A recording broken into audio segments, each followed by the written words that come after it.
Salut Fred. Question sur l'amour de soi. Moi, je sais que j'ai envie de dire quand j'ai l'impression que je me sens peut-être un peu seul, un peu manque d'amour de moi, pas forcément dans une situation particulière, mais d'une manière globale, j'ai envie de dire. J'ai du mal un peu justement à focaliser sur moi et développer des émotions en moi parce que l'amour c'est quelque chose par définition je trouve qui se partage et du coup j'ai l'impression que j'ai besoin de quelqu'un en face. Alors j'essaye un peu de le faire en imaginant quoi, en revenant sur des souvenirs, mais voilà, c'est quelque chose que je trouve du coup qui est assez dépendant un peu des autres, pas d'une personne en particulier, mais en tout cas de personnes extérieures. Donc voilà, si tu as une façon d'aborder ça, ça me paraît intéressant. Voilà un angle très intéressant pour aborder la notion d'amour de soi. Il y aurait beaucoup de choses à dire naturellement. Maintenant, dans la question de Loïc, il y a la notion que cet amour de soi serait conditionné à l'autre. Maintenant, revenons sur la notion sémantique d'amour de soi. Qu'est-ce que soi ? Dans beaucoup de thérapies, on parle de l'amour de soi et on cherche à mieux s'aimer, s'aimer soi, se pardonner, etc.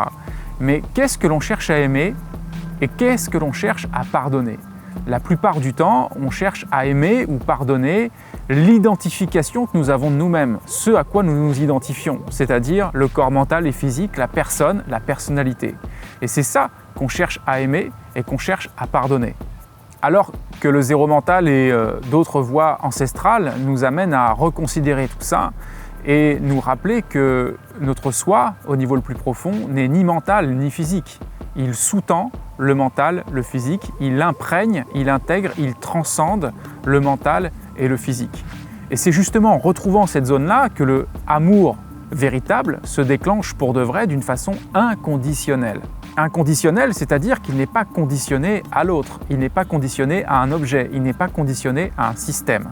Alors essayer d'aimer ou de pardonner une fausse identification de soi est un leurre profond qui, même si on y arrive momentanément parce qu'on fait des thérapies ou qu'on essaye de travailler de cette façon-là, ça peut potentiellement apporter du bien-être, mais c'est un leurre très profond d'un point de vue absolu de ce que nous sommes.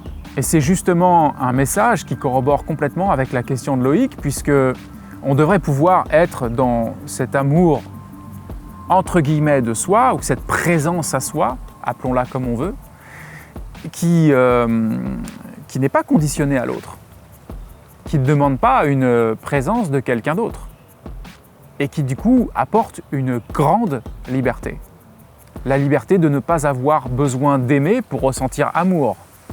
La liberté de ne pas avoir besoin d'être aimé pour ressentir amour. Et c'est là toute la puissance de cette prise de conscience qui nous libère de tout un tas de concepts erronés, qui nous emprisonnent et nous éloignent de amour.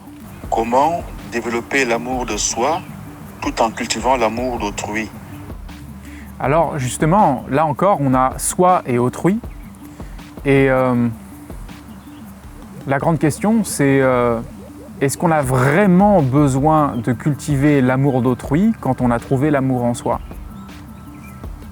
Une fois qu'on trouve l'amour en soi, ou du moins qu'on s'en rapproche, qu'on est à l'aise avec tout ça, est-ce qu'on a vraiment besoin de cultiver l'amour d'autrui, sinon prendre conscience et de savoir être à l'écoute ? Il y avait un grand sage qui disait que l'amour, ce n'était pas forcément de regarder les gens en leur disant oui, oui, oui, à tout prix, t'as raison, je t'aime, etc. Mais surtout par la qualité d'écoute qu'on leur apporte. En fait, il y a un grand paradoxe là-dedans qui présupposerait que quand on retrouve l'amour en soi, on ne pourrait pas avoir la même qualité d'amour par rapport à autrui, comme si ce serait égoïste. Et toute la précision que j'ai donnée tout à l'heure entre le fait d'aimer un soi illusoire et de retrouver la présence qui est déjà amour en nous, fait toute la différence. Si je trouve l'amour en moi, alors il y a un rayonnement naturel qui se passe par rapport à autrui. Et l'amour ne se cache pas forcément toujours derrière des yeux doux et un discours apaisé et plein de douceur. L'amour peut se cacher à travers différentes facettes, rien que tout simplement cette capacité et cette qualité d'écoute que l'on peut apporter à quelqu'un, cette capacité à comprendre l'univers de l'autre. L'amour passe par plein d'éléments différents. Alors doit-on trouver et développer l'amour de soi ou trouver l'amour en soi ?